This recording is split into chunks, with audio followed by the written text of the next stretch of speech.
ఎన్టీఆర్ దర్శకుడు త్రివిక్రమ్తో కలిసి కొత్త ప్రాజెక్ట్ కోసం తిరిగి నటించబోతున్నాడు. వారి మునుపటి సహకారం అరవింద సమేత ఒక ఫ్యాక్షన్ డ్రామా. ఈసారి వారు మురుగన్ లేదా సుబ్రహ్మణ్య స్వామి అని కూడా పిలువబడే కార్తికేయ భగవానుడి కథ ఆధారంగా ఒక భారీ పౌరాణిక చిత్రం కోసం చేతులు కలుపుతున్నారు.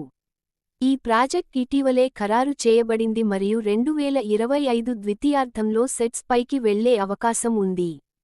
అయితే ఎన్టీఆర్ ఇప్పటికే తన పాత్ర కోసం సన్నాహాలు ప్రారంభించాడు. గురువారం అతను కార్తికేయ భగవానుడి కథను వివరించే ఆంగ్ల భాషా రచన మురుగ అనే పుస్తకాన్ని పట్టుకుని కనిపించాడు. ఈ పుస్తకాన్ని ఆనంద్ బాలసుబ్రమణియన్ రాశారు. వ్యక్తిగత పరిశోధన ద్వారా పాత్రలోకి లోతుగా ప్రవేశించడానికి నటుడు తనను తాను బాధ్యతగా తీసుకున్నాడని స్పష్టంగా తెలుస్తుంది. ప్రస్తుతం ఎన్టీఆర్ తన తొలి బాలీవుడ్ చిత్రం వార్ 2 కోసం ఒక పాటల సన్నివేశాన్ని చిత్రీకరిస్తున్నాడు మరియు త్వరలో దాని ప్రమోషన్లను ప్రారంభించాలని భావిస్తున్నారు. అదే సమయంలో అతను దర్శకుడు ప్రశాంత్ నీల్ డ్రాగన్ కోసం కూడా పని చేస్తున్నాడు. ఇది జూన్ 2026లో విడుదల కానుంది. త్రివిక్రమ్ సినిమా ఎన్టీఆర్ డ్రాగన్ పూర్తి చేసిన తర్వాతే ప్రారంభమవుతుంది.